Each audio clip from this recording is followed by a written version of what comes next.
Smack 'em up, everybody. It's Almost Human Live, man. And we got a very special guest with us tonight. Why don't you say who we got tonight, Tony?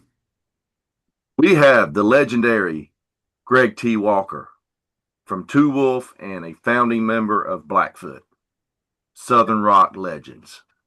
Welcome, Greg. How you doing, Greg? I'm doing great. Great to have you, man. Yeah, yeah. Man, I've been Pleasure to listening be to this here. Two Wolf record, man. It kicks ass. We think so, yeah. Man. Well, It's it just just good rocking stuff, man. Anybody out there watching, if you like classic Blackfoot, you're gonna love the Two Wolf because it just kicks ass the same way. Just good hard driving, heavy Southern rock. Kind of in your face. Yeah. hmm Yep. And this is your debut album, right? Yes, it is. And how did this band get together? I started off in 2015, and it was the guitar player and drummer and and we brought Lance in. But Lance had a lot going on at the time. He had shows booked, so he didn't stay around long. And then I got Chris Bell in the band. I had known Chris 5 years earlier, like 2010. And same with him, he had commitments. So he didn't stay long. So it went a few years just as three piece, and all the cards fell into place and got Chris and Lance both in the band at the same time. And dream come true. Wow. Then we found Rusty Valentine, who doesn't live very far from me. He's up in North Florida as well. And everything just fell into place. And here we are with a brand new record out. Very cool. Did you guys work Yeah, on all man. these songs from 2015, or are these just like more recent songs? No, Or this was more recent. okay. The majority of it was. It was well, the lead off track, I wrote that years ago and Hmm. never recorded it. I had a demo of it, just like a scratch demo. Right. And but the other guys really liked it, and I said, it's just a B song to me. But I never had it put together with a full band either. Right. And with those guys, it just took on a whole new life, and that became the lead off track. And it's actually the first single, and we have a video with that also. Wow, very cool. Yeah, keep on moving, man. That's not a B-side, man. That one rocks. That's a good opening Well, it track. was, but it became an A song real quick with Yeah, the other guys' input. yeah. You mentioned Lance Lopez. I did a little research on him. Saw he was a blues rock guitarist singer from the Texas area. Does he do all the vocals on the album, or is Chris singing some of that stuff? Chris and Lance are both lead singers, about Mhm. half and half. I did two of the three songs that I have on the record. I did sing two of them, Okay, which ones were those? Traveler and Great Spirit. Okay, okay. Because I noticed the vocals changed a little bit, but when I'm streaming Yeah, it, I didn't have details. Um, right. the Blackfoot songs that are on it, whoever's singing those sounds really close to Ricky. I thought it sounds really good. Yeah, like Too Hard to Handle. Lance is singing that. He's got that strong, big, gruff voice. And then Chris did the other one. Let me see. There was and Lance sang Diary of a Working Man also. So Lance sang two of the three Blackfoot songs, and Chris sang the other one, Fox Chase. But I promised him after we finished that I said I'll never sing lead again. You guys just way too good.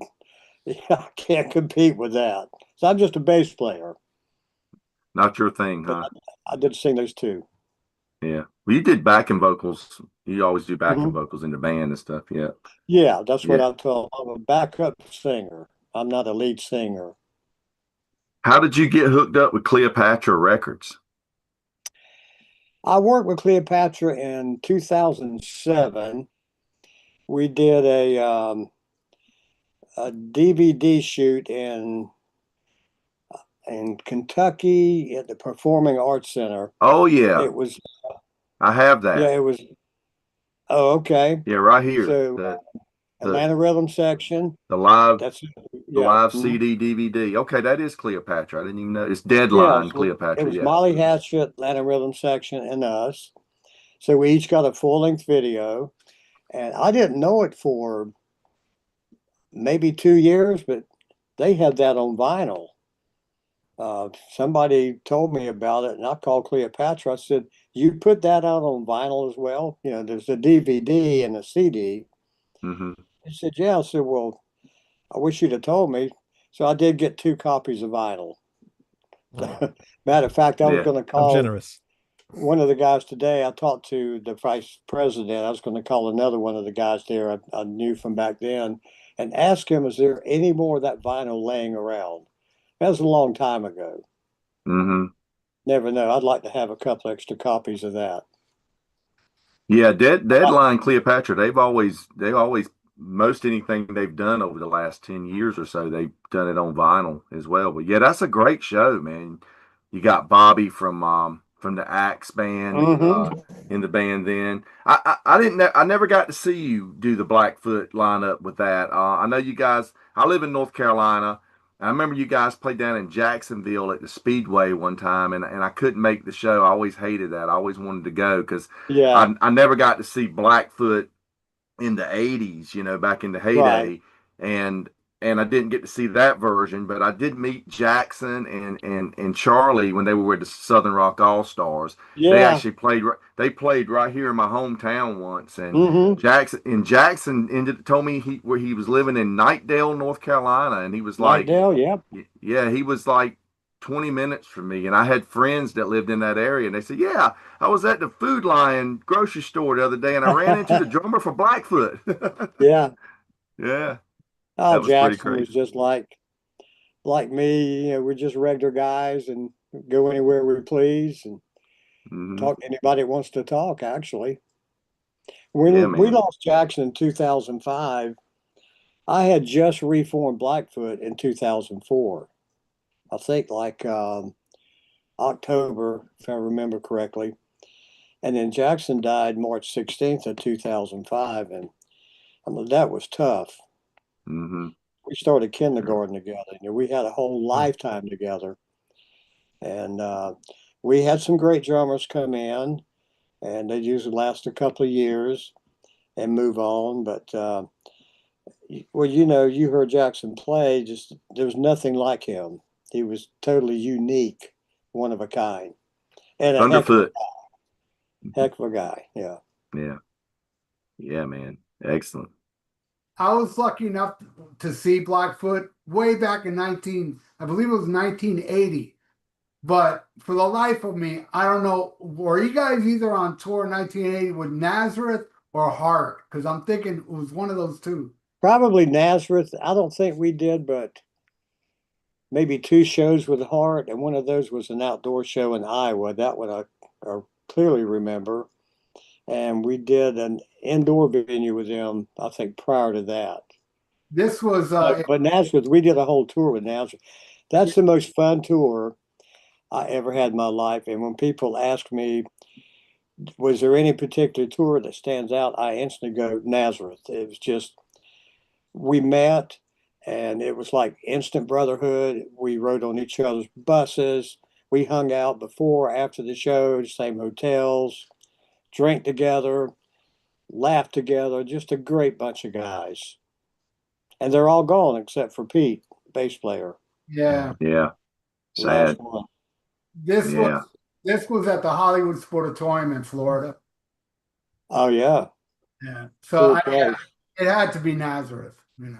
Yep. Mm-hmm. That was Nazareth. So Ralph is I, up, man. Ralph is Ralph, Count Hey, Ralphus, what's up? what's up? how you doing? Yeah, I was just watching that show that you were talking about on YouTube right before I logged on to this. I was watching that 2007 DVD. I didn't realize it was Mm-hmm. actual DVD, but it was rocking. It was really enjoyable. I'm gonna rewatch. I'll watch it again from the beginning and watch the whole thing after this episode's over. We had an extra member in the band for about a year during that time. Because Bobby had a little health setback and he had pulled out. He had just come back into the fold, but we had brought Jay Johnson in. So we played, I think, maybe 8 months, and Bobby was not in the band at all. He was still, recovering, and he did. And when we did that Kentucky show, I don't think we played but a few prior to that with Bobby back in the fold. So he was still splitting vocal duties with Jay. And then eventually Bobby got all of his strength back, and Jay left the fold, and we went back to 4-piece. Love old Jay Johnson.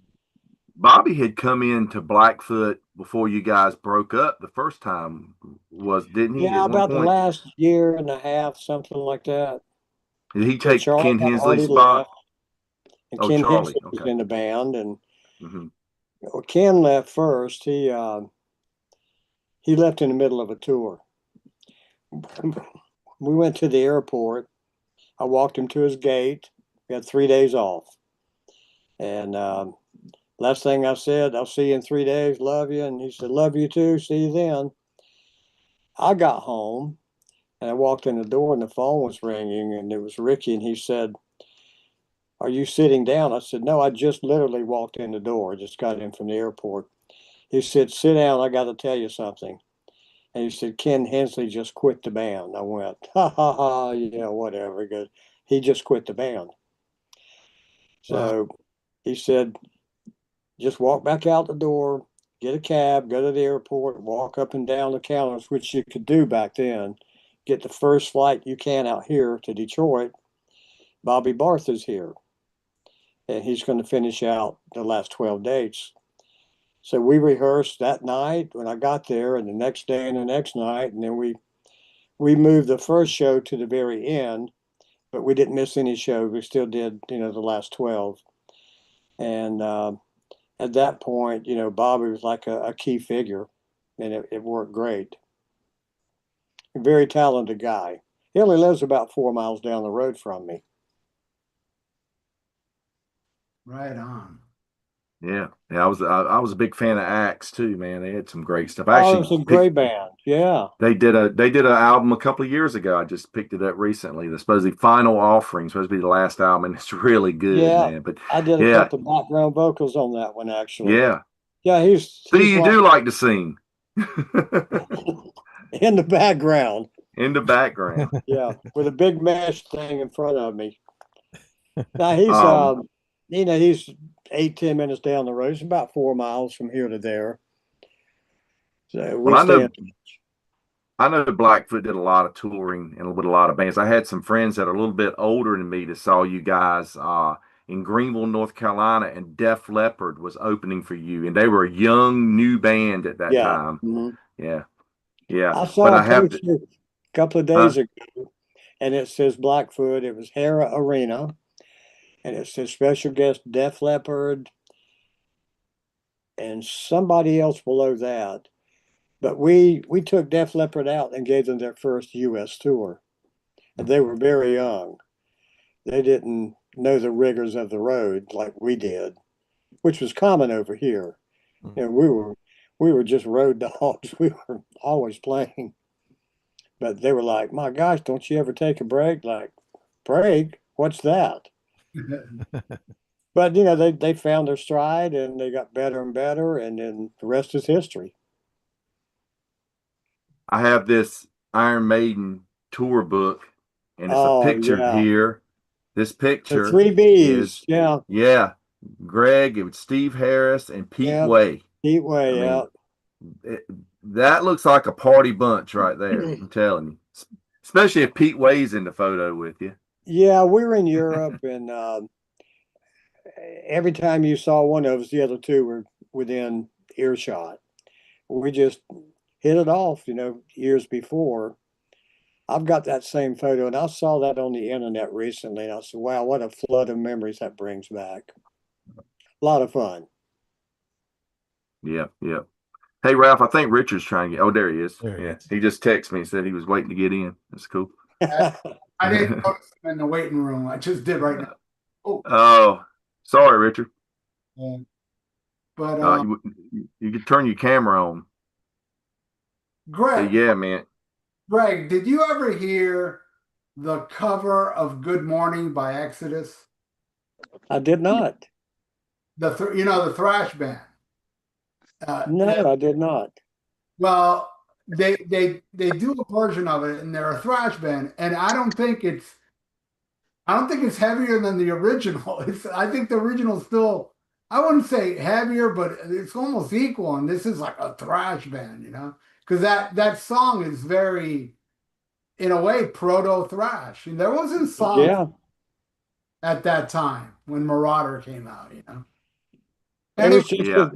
a song up for grabs. We always had ideas, and that was one of them. What was the name of the band that did it? Exodus. Exit. Okay, I thought that's what Yeah. you said. Yeah. Yeah, the I've guitar player actually, is very influenced by it. I've heard the guitar player for Exodus, Gary Holt, who also plays in Slayer. He's named Blackfoot as one of his influences. He loves Southern rock. Yeah, I read his book yeah, this year, and he talks about Blackfoot a few times in his book. Hey, let's welcome Richard. Hey, Richard, glad you made it. Richard, Hey, my microphone working? Yeah. Everything's yes, working. it is. Everything was working in the chat room, the waiting room. So that's Good. good. I finally got in. That's cool.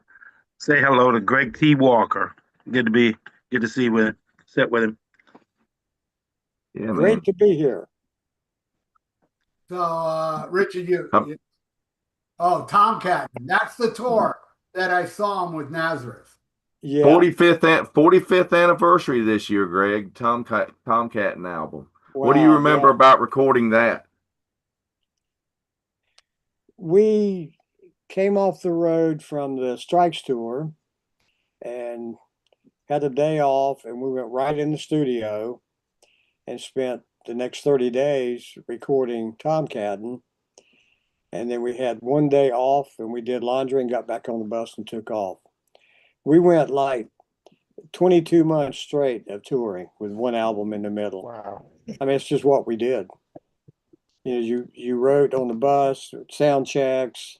Then when you get in the studio, everybody's familiar with a particular track that we're thinking about recording, and some work and some don't, of course. But yeah, it was. I love that record. We got to do what we wanted to do at that point off the strength of Strikes.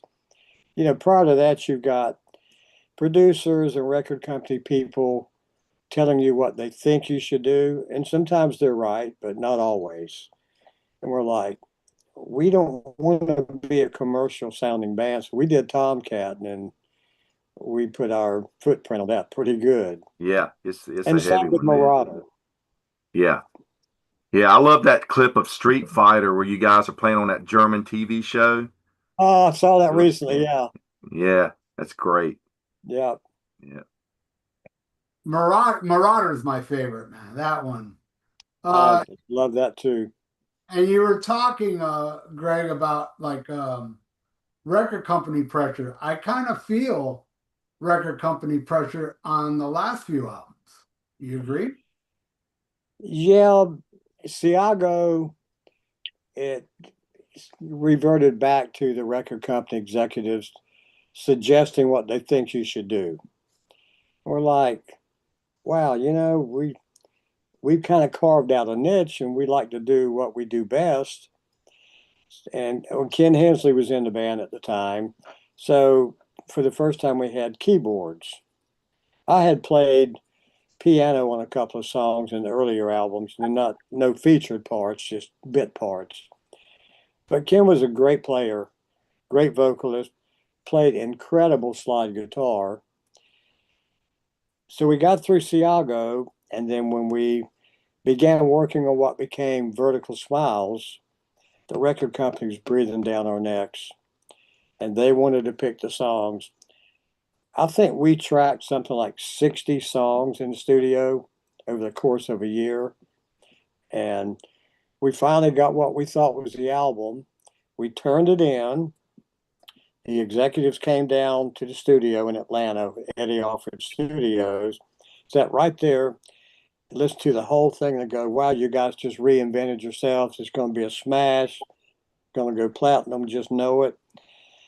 And it was like, wow. So we shook hands and parted ways. We had what was supposed to be 2 weeks off, which we never had 2 full weeks off, at one time.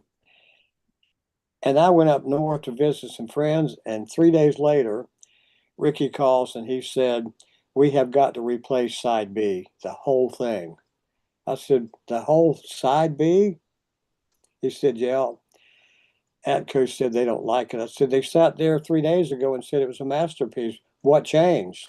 Were they high? Yeah, damn. So that led to many, many trips to the studio. I mean, we'd go in for a couple of weeks, we'd go out and play for a couple of weeks. It was back and forth for like a year. So by the time we got the finished product out, that became Vertical Smiles. It was not the Blackfoot of old. There were some really good songs on it, and there was some commercial sounding songs, and we never were really a commercial band, at least in our minds. That became the last record. That was the Kiss of Death. Charlie left during the recording of that one. He did. Mm-hmm.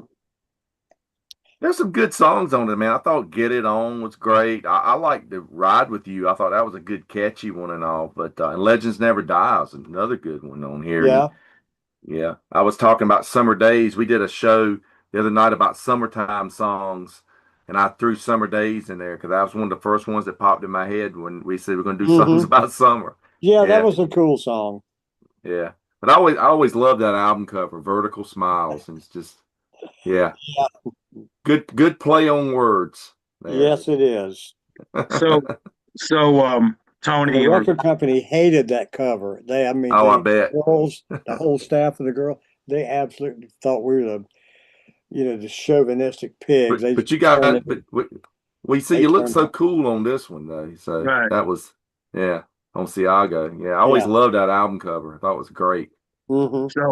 So Greg, Jackson and I became friends with, befriended him several years before he died, and he let me in on a lot of insight of Blackfoot, like on the back cover of Vertical Smiles. He's down there, and I never noticed getting a blowjob, and I never noticed Jackson was getting a blowjob in that picture. Yeah, that's a Never fact. noticed. And he let me in on the. I thought Siogo was an ancient Indian word, and Yeah. it was an acronym for "suck it or get out of the tour bus." So I did a suck it or get out. podcast in Mexico last week, and they brought that up, and I said, "How would you know that?" And we all busted out laughing. Yeah, Jackson we told told the me. record company. They said, "What does Ciago mean?" We said, "Oh, it's no Indian word. It means brotherhood." They go, "Oh, that's so cool, guys," And then the cat got out of the bag, and oh my God, another Yeah, kiss of death. Jackson and I. Yeah, he ended up being a. Oh yeah, He's a good guy. he was a Well, he was wonderful cool. guy. I've got a drumstick in here on hanging up on my wall that he autographed for me when I met him. Oh, that's so Yeah. cool. Yeah. I got a choker up on the wall that he made back in the early '70s that I wore a lot till I wore it out. And he and I made a lot of jewelry like that, the native jewelry. And we used, real materials. We never used plastic. It was always glass and brass and things like that, hair pipe. And then you go to these powwows and everything's made out of plastic.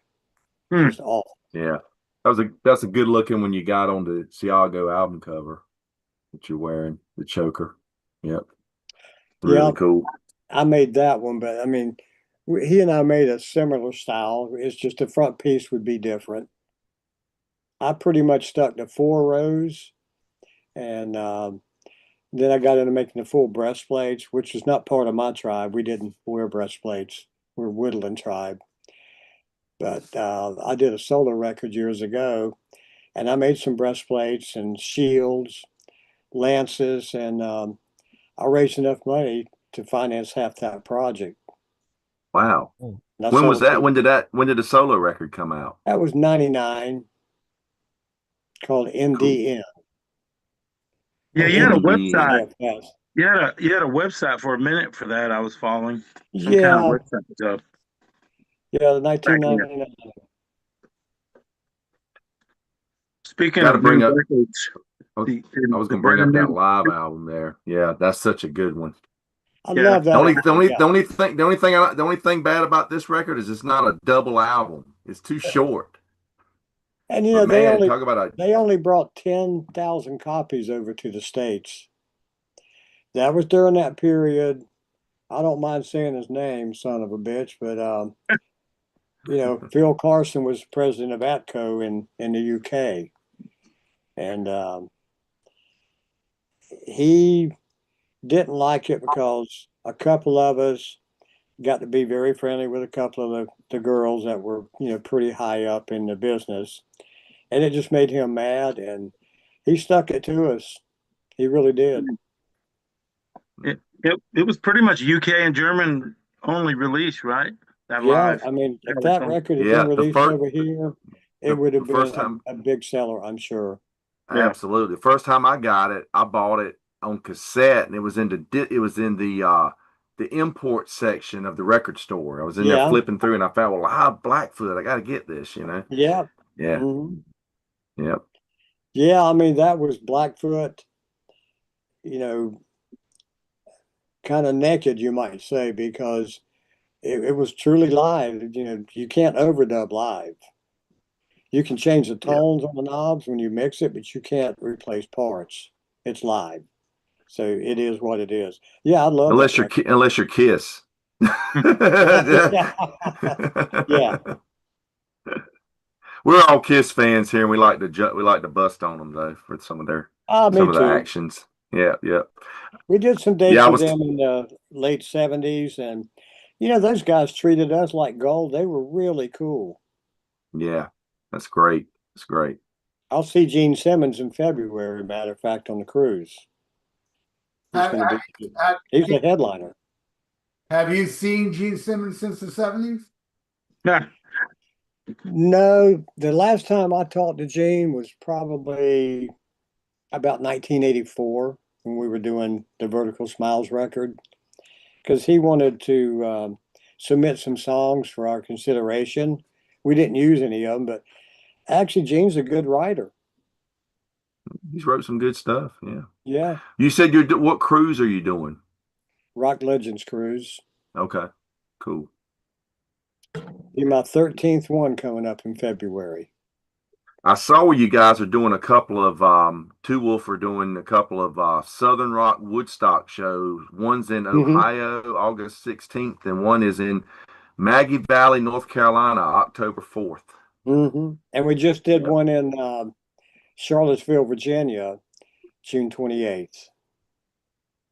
That sounds like it would be a good time. Is that Oh, close? it is a good time. Tony, is that close to you? That North Carolina? No, that Maggie Valley is about 4.5, 5 hours from me. I haven't been to Maggie Valley since I was a little kid with my parents. They used to have Yeah. a place there called Ghost Town in the Sky where you would take a chairlift up and they had like these stuntmen doing shootouts and stuff like a Western town. Yeah. They can't find anybody to do that anymore. It's like workers' comp probably won't pay for the injuries. Wasn't there a place up there in North Carolina called Love Valley I've back in the heard of that, 70s? but I don't know where it's at. It was like a mock-up Western town, Hmm. and the guy that owned the property was extremely wealthy. He lived up on the hill, but had a saloon with the doors that would swing back and forth, and they did some reenactments. Jackson lived up there. He and our keyboard player we had for a short time, and I went there and spent a few days, and it was really cool. I think Dickie Nice. Betts' ex-wife was living there at the time too, or about to be ex-wife. But I never went back there since. It was a really cool place. I think it was called Love Valley. Nice. To look into that. Cool. So hey, I've been listening to Two Wolf like 12 times today, and it's a strong. I don't have a physical copy yet. I had seen you comment that because of CD sales, Cleopatra are going to issue some vinyl. Yes. So right before I got on here, I looked, and Amazon is already offering a red vinyl pre-order for October 27th, but I noticed Cleopatra's site doesn't have any mention of vinyl yet. But oddly enough, Amazon is offering the red vinyl Two Wolf album October 27th for Yeah. 27.99 for Prime Yeah. members. It got approved about 3 weeks ago. Got email from Clio, and they said I had asked about the vinyl. That was part of the original deal we signed, and they wanted to wait and see how well the CDs went first before they committed to vinyl. And I guess the CDs did well enough because they notified us we are going into production, and they said, it used to be like 10 to 12 weeks, even a year ago. And now it's like 12 to 14 weeks for vinyl. There's only a few plants left around the country. So Mm-hmm. those Yeah. old machines from way back um, when vinyl died out there for some years, and when CDs came in, they're hard to find. So not very many duplication houses. But it's officially going to come out the end of October. Yeah, I'm digging it. High Spirit is is probably my favorite song, next to Living for Tomorrow. So both of those are really good. Yeah, it'd be nice to Yeah. have that on vinyl too. That album cover is so vicious looking. I love that Yeah. artwork. Who did the artwork, Greg? It's a girl over in France that I know. Um, I just, well, me and the band told her what we were looking for. Definitely we wanted two wolves. I mean, in a day, she sent like 8 different things, and they were all just incredible. And said, not close, it's close, but not quite what we're looking for. And can you get a little bit more aggressive? And then so she came up with the wolves with the mouths open and the teeth, the growl. Yeah. Sophie Armital is her name. She's a great graphics girl. Yeah, it looks great. I like those a lot. Didn't I read you joined a band or wrote songs with a band in France or lived in France with a band or something? Oh, I did a record with a band over there. Right. It's Lloyd Project. That's it. Yep. Yep. There was two brothers. One played guitar, the other played keyboards, and the keyboard player played bass notes. They didn't have a bass player Hmm. and a drummer. So the guitar player had played some bass parts. I met them through an attorney friend of mine over there, and I wound up. They invited me to come in and just. They actually, instead of me just adding the bass to it, they wanted to re-record it from scratch. So we did the whole thing, and yeah, it was a lot of fun. A little bit progressive, which was interesting for me, and very well crafted music. Those guys were like at the time 22. Hmm. I could be your dad, Yeah, very talented. And I don't know what they've done since. A lot of Always fun. wondered how that came about. Friends of friends. Right on. So CD's available now. Mhm. CD came out June 6th Okay. on Yeah. Cleopatra. So the CD's doing well. It it's funny with this Spotify, which I don't understand. It's all a numbers game now. You talk to an agent and he goes, "How many hits you got on Spotify?" I'm like, "I don't even know how to get on Spotify." You know, but it's a numbers game now. It's as simple as that. I don't understand it. I wouldn't even know how to put a song on Spotify. But it came out on June 6th, and at 3 o'clock that afternoon, it was the number one most added, most requested record, and that lasted about 5 minutes. So we were number one for 5 minutes. And then, next day another band's number one. And I mean, we went from number one to like 50 with a boat anchor. That's how it works. There's so much music out there, and a lot of these bands aren't really an organized band, but they've written a song or two and they throw it up there. And if it's catchy and the general public likes it, I was talking to an agent just 2 days ago. Some of his artists have like, 200,000 hits on Spotify. I'm like, dang, that's a lot. So if you got 30,000, it's like, call us when you get up to 100,000, then we might have a conversation. Like, I don't know how to compete with that. It's a different day. Yeah, I listen to it on YouTube Music. It's actually on the YouTube streaming Hmm. channel as well, so that's good. Yeah, But that's yeah, how I listened I'm to it definitely gonna today. pick it It up. kept saying every song kept saying featuring Lance Lopez. I didn't realize why it was saying featuring him, like because he's on every song. So I'm like, why did it keep saying featuring him on there? I didn't know if that meant because he was singing, but now you And just explained that he didn't sing on every song. yeah, Yeah, it's if you look at it the way it's formatted on YouTube, it's got each song, and by each song it says in parentheses featuring Lance Lopez. So oh, I I don't know. saw that the first day in capital letters. It pissed me Yeah, off. It's nothing he yeah. did. Oh no. It's probably for people that are fans of his to find him in something that he's done that maybe they didn't know about.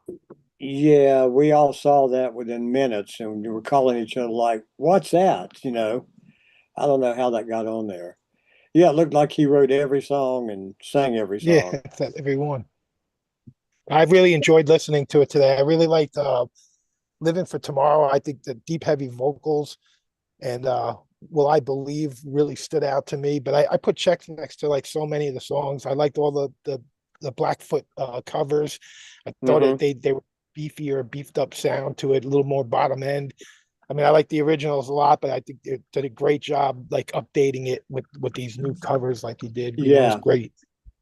I was a little reluctant about the Blackfoot material, but Chris and Lance loved the Blackfoot catalog so much, and they listened to it a lot. At home, and they would tell me about it. So, one would have been okay with me, two at the most, and it wound up three. But I always say it's a democracy, and if the whole says we should do it, so okay, I'll go with the majority. I mean, I'm not sorry for it. I would have I would have preferred to have one of our originals and one less Blackfoot song because this won't be our last record. We're just getting started, Mm. and we can't wait to start on the next record. But I don't think there'll be three Blackfoot covers on that. Maybe one. We'll see. Now I know you recorded the debut album of Blackfoot a long time ago, and now you got this Hmm. debut of this band. What was the differences between the debut of the Blackfoot album and this album, like from recording? Wow, what a big difference. Mm, I mean, of course, technology improves, but right. technology Debut can album. also make things sound a bit sterile because Right. it's too clean. Like, when CDs came out, you remember people said, it's great. You can play it in the car, you can play it in the house, but it sounds kind of thin. It's just like too clean, like crystal clear. Mm, And vinyl, with the grooves, with a needle going around, it had a little bit fatter sounding, warmer sounding. right. So the big difference from back then till now, um, this record was recorded on a 1981 analog board that had been refurbished, Oh wow. and that was very expensive. They told me in the studio, the owners. So we tracked everything through that 24 track analog board. Then you dump it into Pro Tools and you can tweak it here and there. Mm, But if the tracking's not really good, there's only so much you can do to enhance the sound. And fortunately, we were all in the same room, and the drums were in there. The Marshalls were behind glass, but we were all four in the same room, so we had the eye contact, and it's kind of like a live rehearsal instead of being in isolation booth. That's awful. I did that before too. So it was the most fun I ever had in the studio. Uh, incredible engineer, and everything was simple. And it didn't, I mean, we produced it ourselves, but I always think the engineers should get more credit than they do. When it says engineered by so and so, they're the ones that are physically turning those knobs while you're tracking and then after. Right. All we do is we just go out there and play it. Now we can come in and put our 2 cents in about, could you bring this up or bring that down? But I will tell you this, of all the albums I have done in my career, this is the first one that I've ever been able to hear every note I played on bass. Oh, wow. I'm like, it's about time. And it was effortless. I Yeah. didn't do anything different, but it was that board and that engineer. Right. It's the right person recording the album. Yeah, I mean, and several people have commented on that. Wow, I can really hear the bass on this record. I said, yeah, me too. It's not too loud. It's just all the other bands are doing it back in the day except us. We just never got that. Right. You take the biggest, hottest bands going, you could hear every instrument great, and it was warm. And the bass for me was always buried. I'm like, I know what I'm playing there, and I still don't hear it. I'm listening for it, but I don't hear it. Yeah. Well, But I'm this glad was you a finally great got it. experience. We can't wait to get back in there. Yeah, very That cool. was the first thing I noticed about the Two Wolf, even before the end of the first verse, was the drums are very acoustic, very real, Mm-hmm. no fake drums, and the bass right there with the guitar and the vocals. And that's the first thing I noticed, even before the end of the first verse. And I called Tony and told him, I said, this is the drums are really really cool on here. Oh yeah. There's no fake with fake. I mean, that's the problem. Even metal bands now, you can take the biggest, scariest metal band with all the corpse paint, and their drums sound like they're playing tin cans or playing Knight milk Rider. crates. It's like you're not scary. Oh, You're playing crazy. empty milk crates. You know, Yeah. but so yeah, it's a great sounding record you did. It For is. sure. And Rusty hits very hard. Yeah. You have to tell him to hit harder. He naturally does that. And the difference is too, in the early days of recording, now we recorded 2 albums in Muscle Shoals. Actually, I did 3. I did one with Skinner and then the first 2 Blackfoot record. So you got a handkerchief taped to the snare drum. You got a little towel up on the cymbal. So when you hit it hard, it goes, tsh, it doesn't ring. And you got mufflers, little felt mufflers on the bottom heads. And when you hit it with a stick, it was just so dry. It was like, instead of pow, it's like, doot, Right. Yeah. kind of like you're playing on cardboard milk cartons to me. Awful.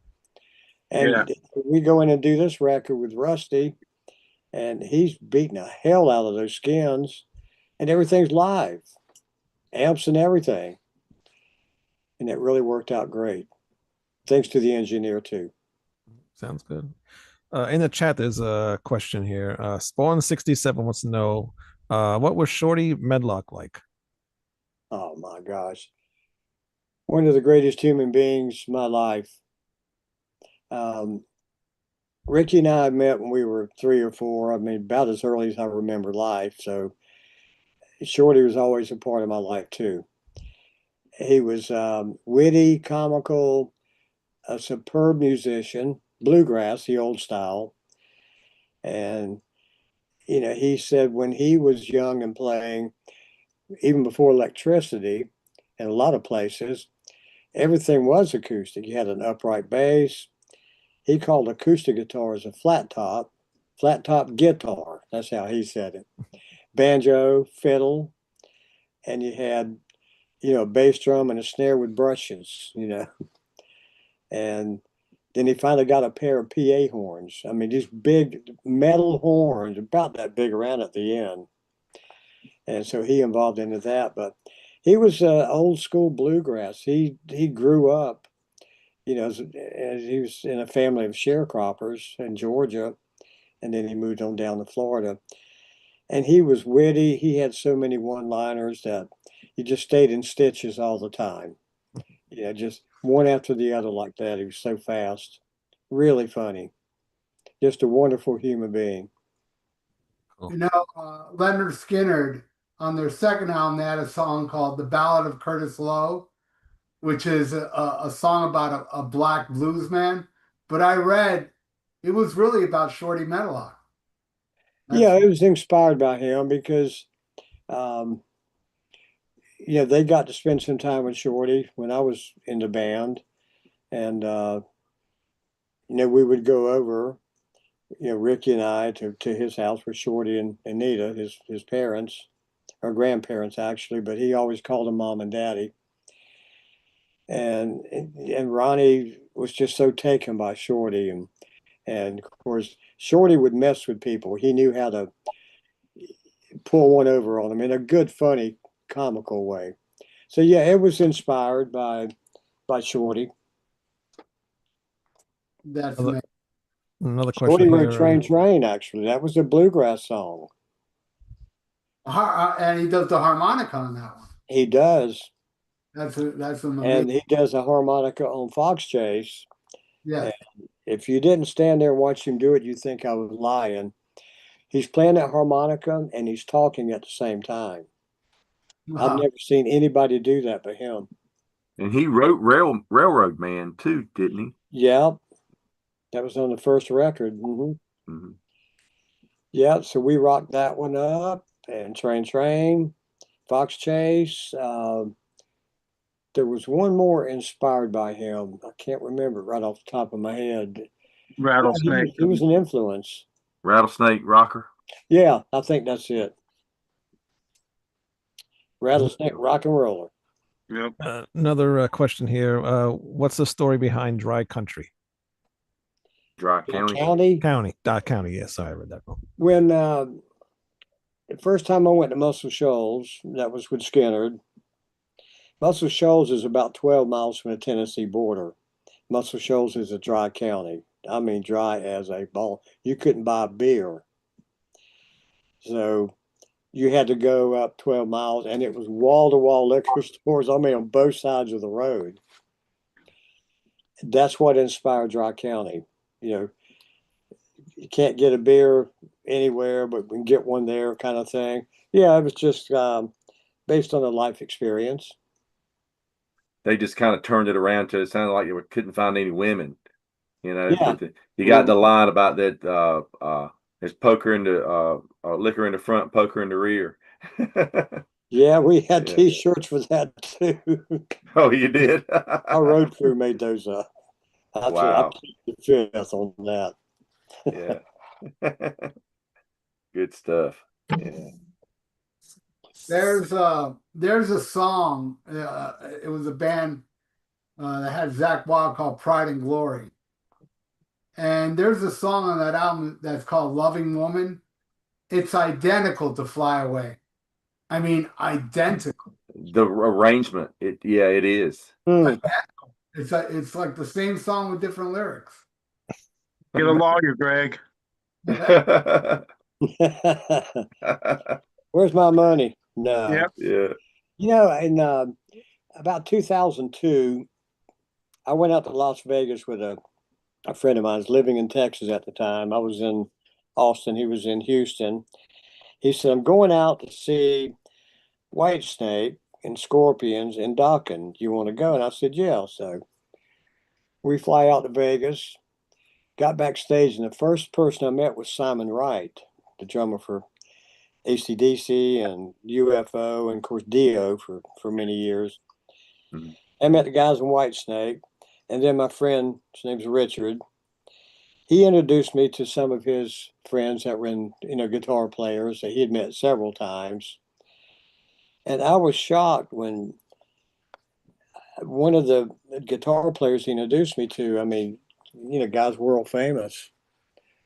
And he said, I want you to meet my friend Greg T. Walker. And the guy took his hands and did it, and he bowed.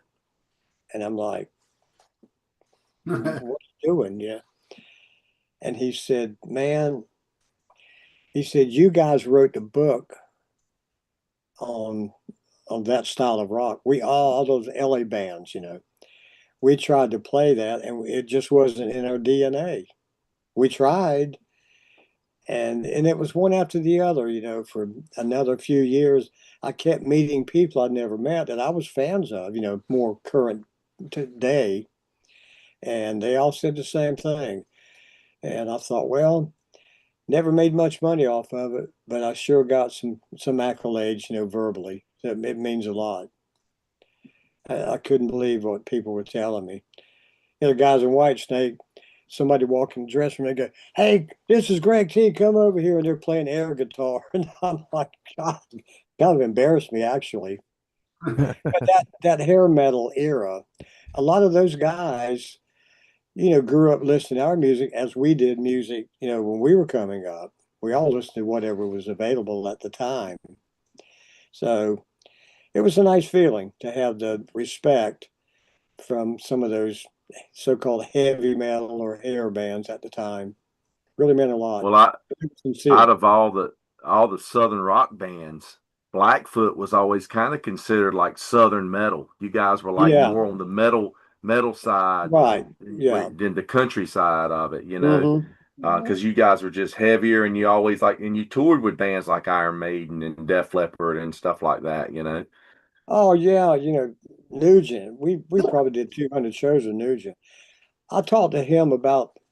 It's been about a month ago. He called me one Friday morning. It'd been a while, and we called up. It's been great, but we talked about those days.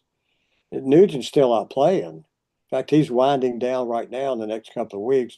Hunting season's upon us, so he does a tour during the hunting season. He used to some, but he doesn't have to now.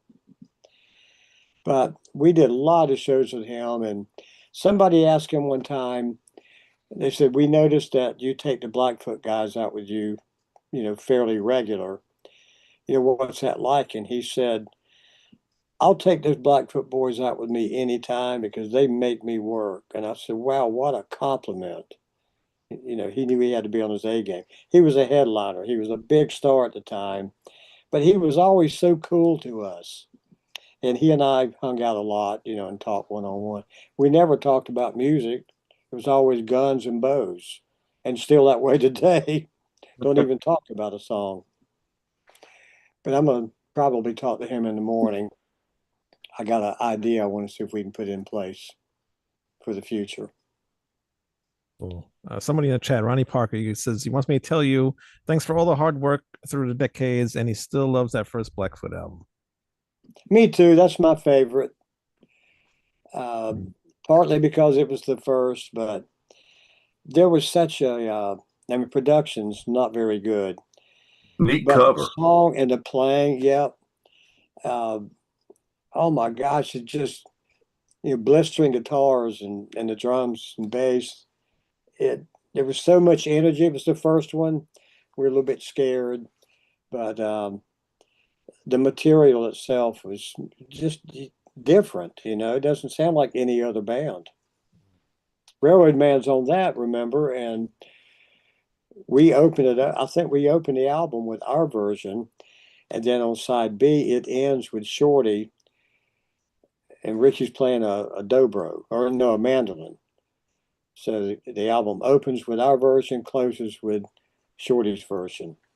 That's pretty cool. I mentioned Dry County. There's the 12-inch single for Dry County I with Too got Hard that to one. Handle. I sure do. And they Yeah. got the 7-inch. It's got two 7-inch records in there. It's pretty cool. Yep, I've got that one. Pretty neat. Anybody that when he's talking about Nugent getting a run for his, they're giving him a run for his money.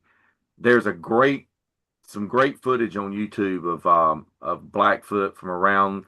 Would you say, Greg, that was probably like 81? That footage, that little documentary where like Ricky's kind of narrating and telling about each band member and stuff, and it's got that live footage. Was it from like France or Switzerland or somewhere? Where he walks up the steps and he starts talking. Yeah, Like yeah, it's a mock-up fort, like a U.S. yeah. fort. I just saw that recently. It was Europe. I just don't remember where. That is a great show, that live footage. And I remember in the early days of MTV, they didn't have a lot of videos to play. So you would see a lot of stuff. They played whatever they had. And they had a Yeah. live clip of Train that they used to show all the time. And I remember there's a guy holding a rebel flag, and it's like in the camera. They probably wouldn't show it nowadays, you know. But yeah, it was such a great performance of Train. And I was like, where can I get this? And it said in the bottom, it says Blackfoot, and it said Highway Song, and I'm like, what is Highway Song live? And that's when I said I found that cassette in the import bin, because I was like, this is great. I love that live version of Train. Yeah. That Ricky's playing the slide solo at the end, and he goes, rip, roo. You know, Yeah. it's pretty cool. little mini drum solo. But like Yeah. the thing about that clip too is the texture of it. It looks like it was filmed on movie film or something. Yeah, it does. I don't know who filmed that. I still see that clip once in a while. Train. That's at the Hammersmith Odeon in London. Okay, so it was in England where it was filmed then. That show, yeah. Yeah. And there's a balcony up top, and it was so funny because, and we actually laughed out loud. It was hilarious. All the guys in front row in the balcony, they were doing like this, you know. It looked like the Yeah. Muppets up there. It was funny as hell. And we'd crack up laughing on stage. And then we got off stage and walked in the dressing room, and Angus and Malcolm Young were standing there. And I said, wow, what are y'all doing here? Said, we were driving past the Odeon and we saw your name on the marquee. We just wanted to stop and say hello. We had been friends, of course, already and done shows. We did a lot of shows with them in Europe and here. We did shows when, Bon Scott was still there. And then when he passed and Brian came in, we did that Back in Black tour in the US. I mean, a bunch of dates. Love those guys, man. They always treated us like gold as well. Just they're regular guys. You did They're that just regular first Monsters of Rock everyday guys. tour. I mean, show the big Monsters of Rock tour, 65,000 people. These guys were on that with White Snake Yeah. and Slade.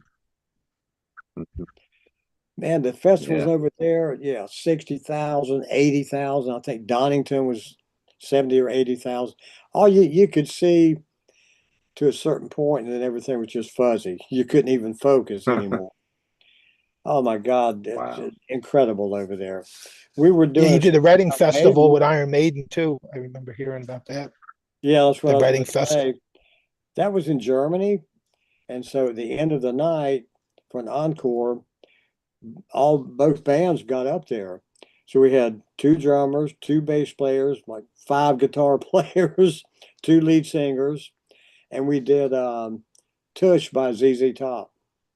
And the crowd. There's a audio of that. A friend Yeah. of mine had a bootleg Iron Maiden CD, and it had a bunch of odd tracks, and it's got Tush with Yeah. Blackfoot. It says, yeah, that's kick ass. Yeah. Yeah.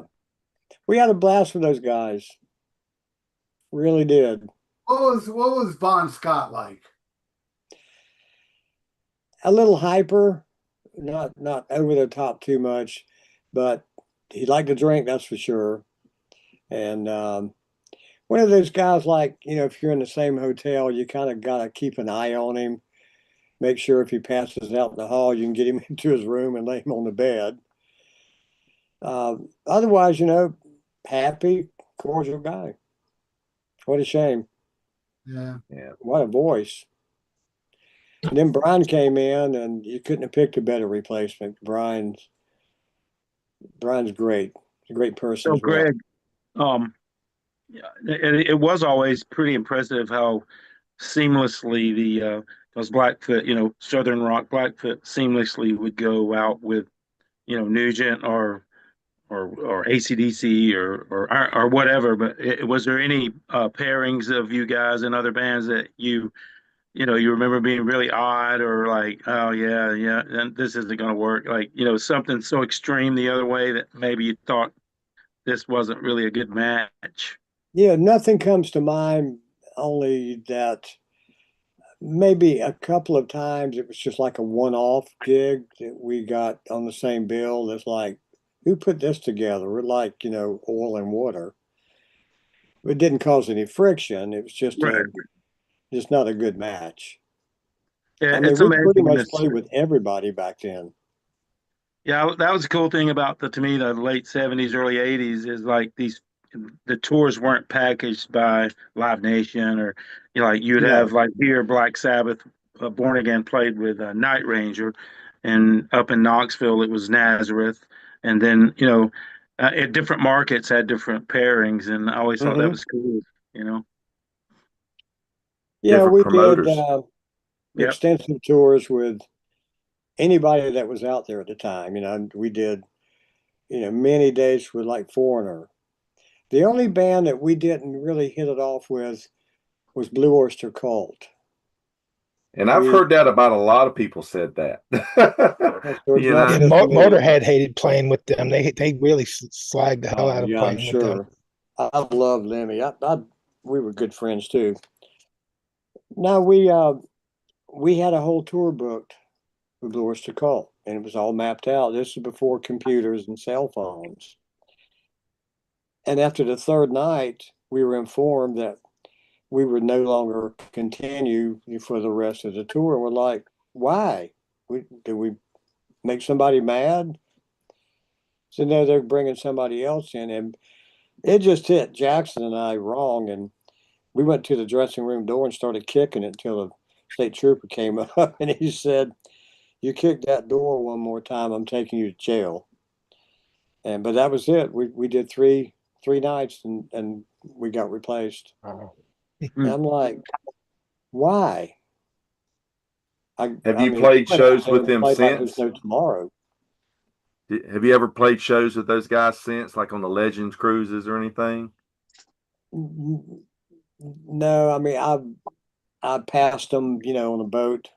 Um, I mean, Buck Dharma, for instance, he actually turned out in later years to be a pretty decent guy, friendly. Used to, you couldn't get nowhere near him. So, Yeah.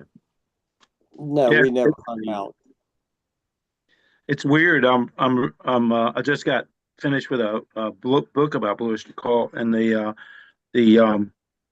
Ronnie James Dio, the singer. Oh, Nobody ever yeah. really says a lot of bad things about Ronnie because he was really friendly, and in this book, the accounts of that tour, they did a tour together called Black and Blue Tour, Sabbath and Blue Oyster Cult, and in the book, everybody in the band and the crew, they all blame Ronnie James Dio for mistreating members of Blue Oyster Cult, and that's what set the whole uh, dissolving of the relationship between the bands. All these Hmm. different people point to Ronnie James Dio, and it's just so hard to believe because he was never It really. is.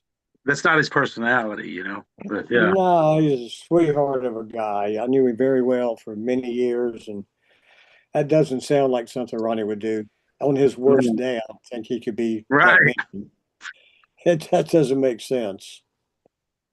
Yeah. Being a bass player, how amazing was it to do a bunch of shows with the Who with John Entwistle, Oh my watching him every God. night? I can tell you when I'd look over on the side of the stage and see John Entwistle standing there in the wings, I about peed my pants. I'm like, dude, don't do that to me again. Awesome guy. They treated us like the Beatles, man. We did like 45 shows, US and Canada. Yeah. Great bunch of guys. Their crew was excellent. Our crew, and I mean, every day there's like, do you guys have everything you need? Yeah, man, we're good. If you need anything, let us know. It was just seamless. Everybody's very nice, and they put on such a great show night after night. You've toured with so many legends. I'd love to hear all these stories like compiled in a book. Have you ever thought of doing an autobiography? Yeah, I talked to a publisher just a week ago that I met many years ago, and he asked me, did I ever start the book? And I said, no, I'll think about it maybe one day. And it would be more about my life story and my musical journey. it would take another book to write about other bands, which would be a good story too. I mean, I have nothing but good to say. I think if you put negative energy out there, it's going to come back and haunt you. So why waste your time? It would all be a good positive energy. I mean, there's so many great memories. Deep Purple, we did 45 dates with them, U.S. and Canada. Same thing. Just whatever you need, let us know. You mentioned that when you Blackfoot were doing covers, that when you went up north, you were doing Purple, Uriah Heep, and something Wishbone cover Ash. Wishbone Ash, and people hadn't caught on to them in the States. Which you remember which covers you were doing by Deep Purple? I let's see. We first time we played a Deep Purple song in 1969. I mean, right off the bat when I first formed the band. I think it was So you Speed King. Wow. That's like Cut Time. It's like Good Morning. It's first really album, fast. It was Right, like right. one with light. Ian Gillan, first album with Ian Gillan. Yeah. Yeah, What's your yeah. favorite Wishbone Ash album? Oh gosh, I'm a big fan of theirs. I've met a couple of those guys. Um, I'd have to see the covers and the set list on it now. Yeah, right. Um, they played some great. Well, they did the twin guitar thing. Right. Skinner did. With the Flying V and everything that everybody did later. Yeah. Hmm. Yeah, that Yeah. was a great band. Where Me, do you me live and Ralph now, were Greg? big. Me and What? Ralph are big Beatles fans, and you got to see the Beatles live I in did, Jacksonville, yeah. 1964. Roy Orbison opening that show. How Wow. incredible, life changing event was that? And it was complete life changing moment. I mean, I knew who Roy Orbison was already because he had songs on the radio, and yeah, I'm in the Gator Bowl in Jacksonville, Florida. I think I was 12. It was 1964, September 11th, and you couldn't hear a damn note. It was just nothing but girls screaming. It was total pandemonium, as you would imagine, like you'd see on TV. But it changed my life that moment that I saw them. I looked out and I pointed to the stage and the girl that I took as my date. We were in seventh grade or something. And I said, that's what I want to be when I grow up. And she didn't get it. I kept, what? And I said, that. And finally I said, that, band. And she goes, you're already in a band. You've been in a band since you were 10 years old. I said, I know, but I want to be that. I want to be big. And then many years later, maybe 20 years after graduation, she got a hold of me and she said, I'm really happy for you and I'm proud of you because you stuck to your goal. You went after it and you suffered the consequences in the lean days and the starving days, but you never gave up. And that meant a lot. I'm not the only one. I mean, a lot of us about look rickety, like we could get a cheeseburger every other day. What You keeps still you living? playing? Go ahead, I Tom. was asking, were you still living in Florida? Yes, I'm in northern Florida, about 40 miles south of the Georgia line, kind of in the middle between Jacksonville and Tallahassee, Okay. about 7 miles from the Swanee River. And it's ancestral lands. I'm sixth generation to live here. Been in my family since 1833. Nice. It's as my native active friend said when he was here, paradise. I said, you're right, it is paradise. That's the last phone and power pole in this part of the state of Florida. About 40 miles to the Gulf. So I've got a backyard of like 304,000 acres. Wow. Yeah, Amazing. 304,000 Hmm. from here to the Gulf. There's one road between here and the Gulf, the two-lane highway. So we've got all the critters, and you got panther. Had a bear 3 years ago come in, and fortunately he didn't stay long, but I didn't want to mess with him because they've been here longer than we have. And we got bobcat and tons of deer and turkey and fox and anything that's native to Florida we got, including snakes, which I could do without. Alligators, gators. Yeah, my gator left in the past week. I was thinking about that in the last couple of days.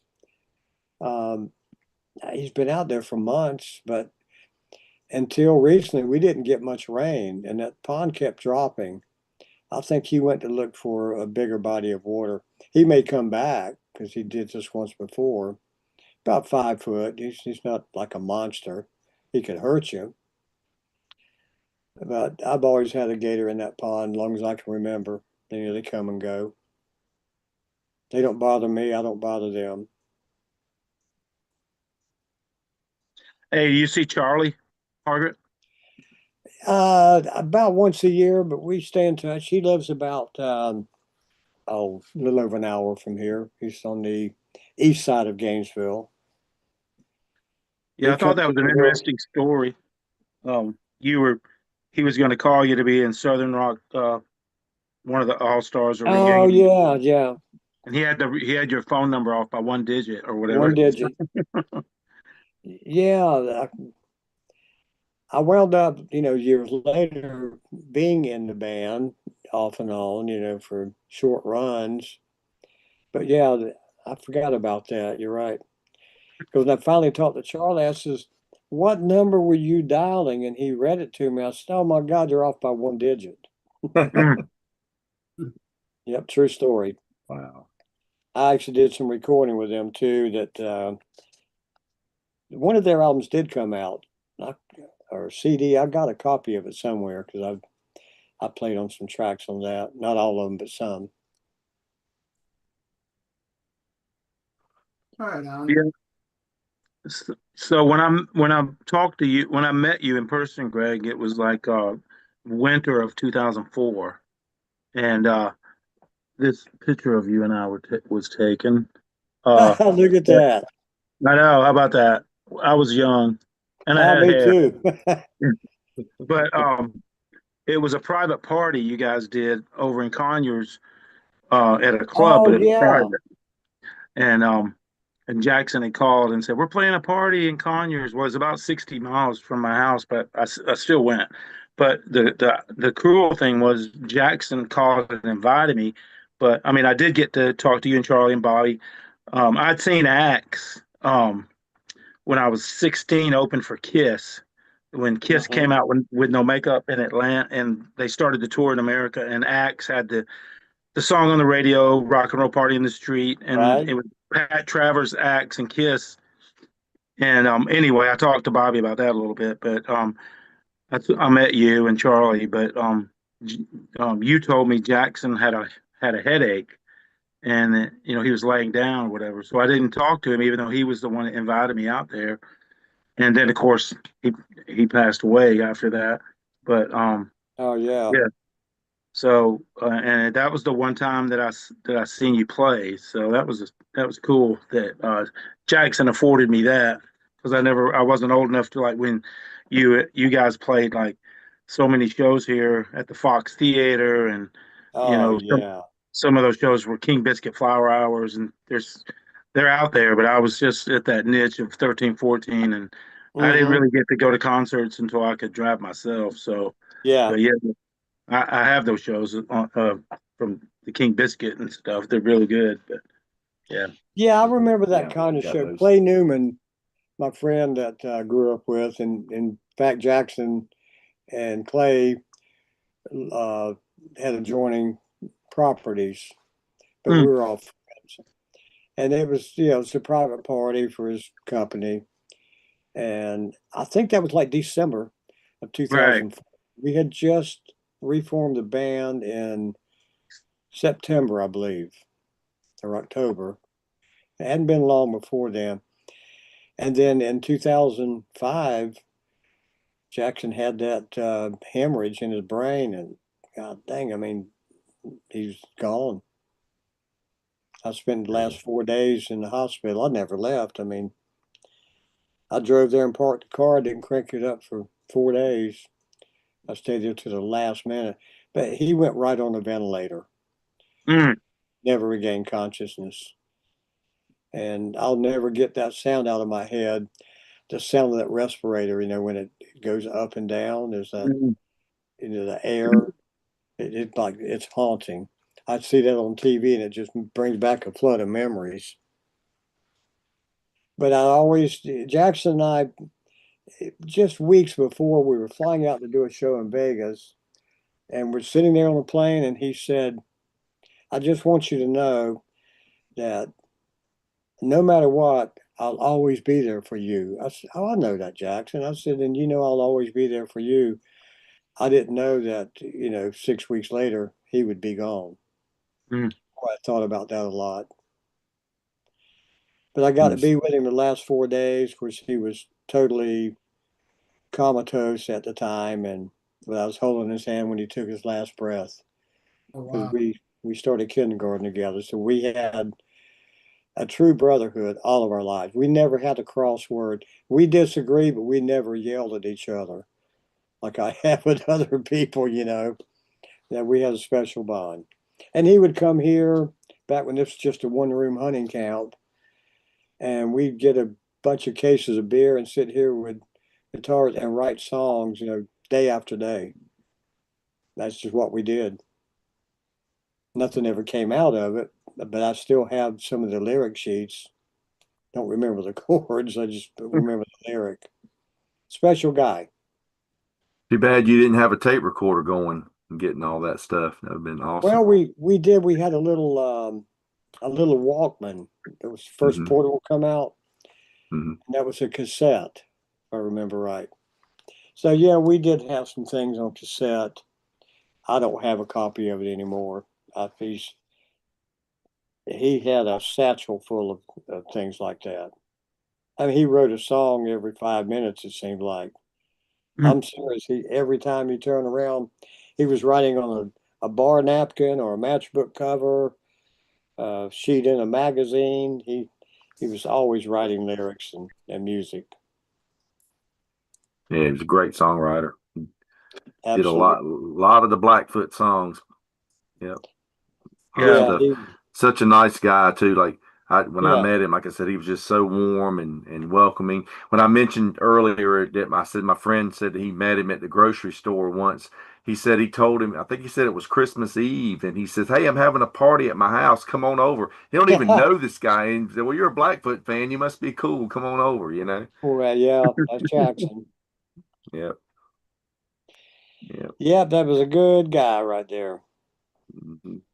Yep. So I was digging out some vinyl, like, anticipation of the show, and I was checking out, the first sessions that you did with Skinner. It ended up after the plane crash being released on First and Last, and I have a First and Last. I drug around for years, and it's got so many people on it, and it's like, Oh, okay, yeah. and it hit me.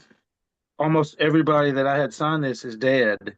The only people alive are you, Ricky Medlock, and Leslie Hawkins. I'm assuming she's alive. But JoJo Billingsley, Yeah, Billy Powell, Gary, Larry Johnstone, Ed King, Bob Burns, everybody's dead, but you and Ricky and Leslie now. yeah. Like, wow. Gary. Yeah. And Ronnie and Artemis. Gary. He signed back. But yeah. Oh, I love Artie. Yeah, he's cool. Ronnie and Gary and I would come over here once in a while and we'd squirrel hunt, 3 days.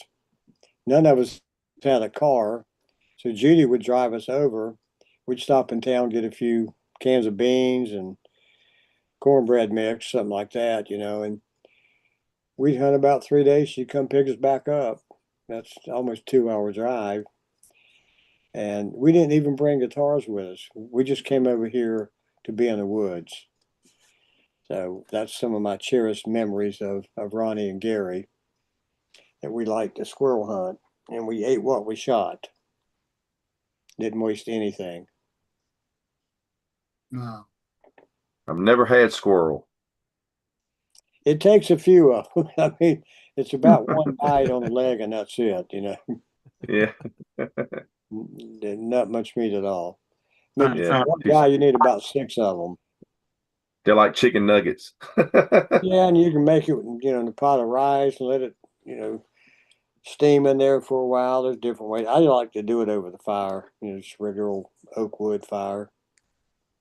I remember one time we were over here with Ronnie and Gary, and they'd got a couple of squirrels, and something caught my attention. And I looked up, there was a turkey sitting up on a tree limb. It was like noon. I said, "What is the turkey doing on a tree limb in the middle of the day? That's not normal." But I got the turkey, and we ate that too, right over the fire. A little more meat on the turkey. Yeah. Yeah, Yeah, it's cool. Wow. I'm covered up with turkeys. Every day I see dozens every day. They Wild walk through turkeys. the yard, they jump over the fence, walk around the pond, out back, up and down the dirt road. Got a lot of wildlife here. Like I said, So it's paradise. I, you said that Hensley quit the Siogo tour with like 12 shows left. Mhm. Did you ever know why he quit, or did he just? I know. I think that's where Bobby Barth took his place, right? Mhm. Well, we didn't know it at the moment, but we did see a few signs. We just couldn't make it stick. But Kenny was starting to dabble a little bit in Right. drums, and nothing hardcore, but just something he had done in past years, and drinking. And he just kind of hit the wall. And then we stayed in touch, not right away, but some years later. And then we started staying in touch a little more often.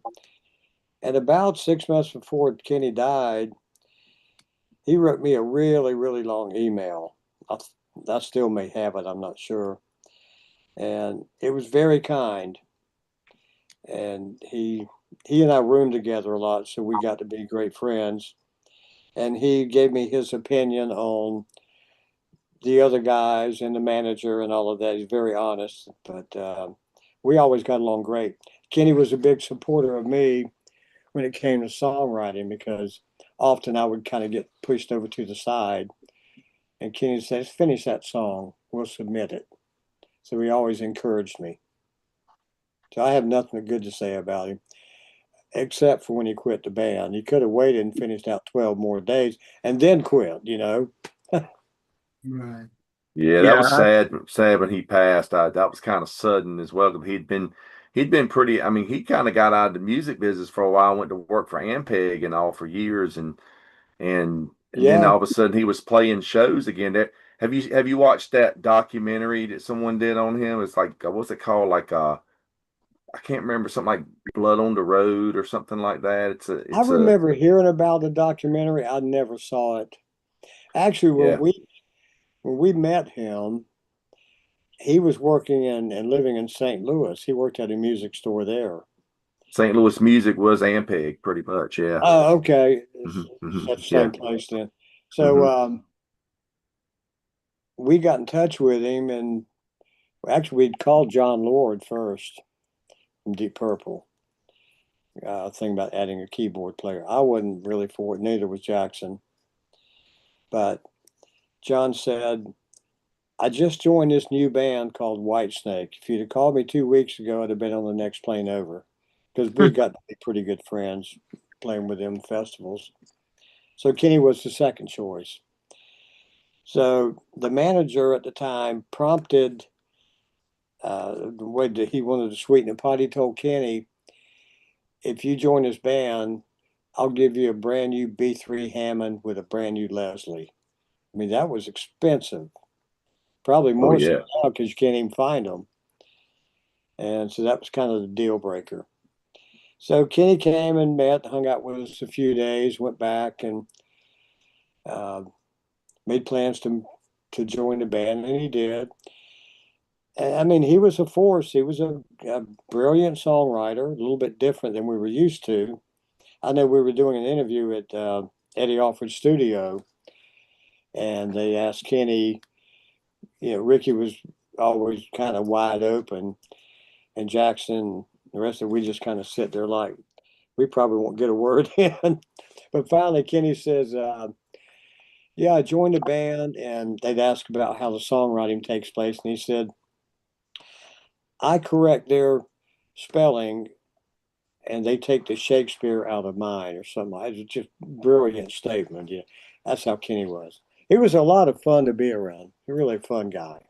Yeah, one of my big regrets is I like now, the last 5, 6 years, especially, I've done the rabbit hole and so much. I got everything Uriah Heep or whatever, but I used to tour, and I was at the amphitheater in St. Louis, and some shows in St. Louis at the amphitheater, Ampeg would have a little satellite store and sell Ampeg combos and bass strings and Mm-hmm. tuners and whatever, and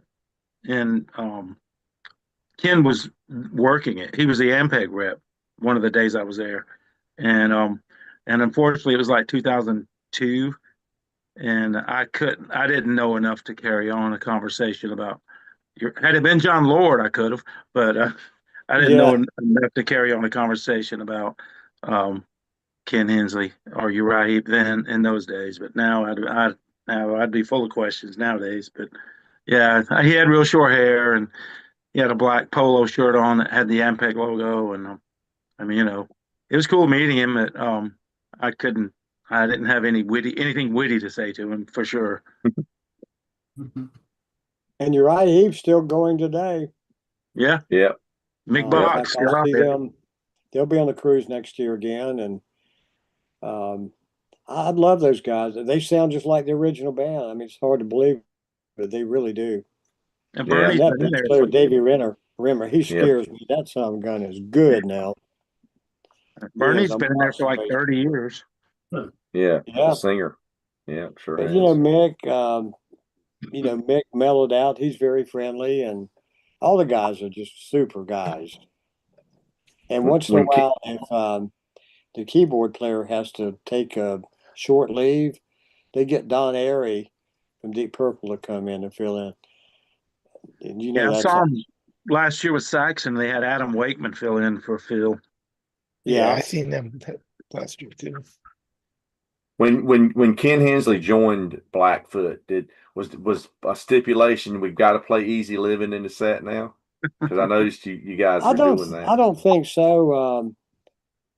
I think that was just brought up, and we said, "Well, sure, of course," because we liked the song. We knew that song. Yeah. I don't think that we played it prior to that, but yeah, it got in the set real quick. I And thought it sounded good having the keyboards in at that time period because there was a lot of bands bringing in keyboards. But the thing with yeah. him, he could have the Hammond organ and he could play rhythm guitar and lead guitar as well. So, yeah, Oh yeah, he was a great slide player. In fact, when I first met him, we got to know each other a little bit. I said, my favorite album by Heap is the one that has that cover. It looks like a mirror. You can kind of see the look at reflection. yourself. Look at Yeah. yourself. And I said, what I like about that album is the slide guitar is just brilliant. And he said, oh, well, thank you. I said, what do you mean, thank you? He said, that was me. I said, yeah, whatever. He said, I played slide guitar on the whole album. And then so he went over and picked up a slide, and I went, I believe you. Yeah, that was him. Unbelievable. Wow. Great, great slide player. Right. And on. keyboards. All right. Before we all leave, anybody got something else to say, or should we call it a show? Go buy the Two Wolf album. I'm sure going to get it. There It's you great. go. I'm for that. I'm gonna put a link below. I'm sure you can get it at Amazon and also Cleopatra Records. Mm-hmm. Website. Yeah. So check the description below. I'm gonna have links. Greg, thank you so much for your time. It was really an Oh, honor. it's a pleasure. I'm new at Yes. this. This is, Thanks, man. I just did my first podcast less than a month ago, and it's really cool. Yeah, I'm sure this show is better than the podcast though. Oh, absolutely. Yeah, man. Great it- having you. It's great. Oh, it's a pleasure. I hope we do it again. Right, yeah, right on. You're Will always do. welcome, Yeah, man. Just call John Lappin and tell him to get us back on. Mhm. Right on. All right, everybody. Thank you all for watching. Till next week. And again, thank you so much, Craig. No, you're welcome, and thank Thank all of you. y'all. All Thanks, right. man.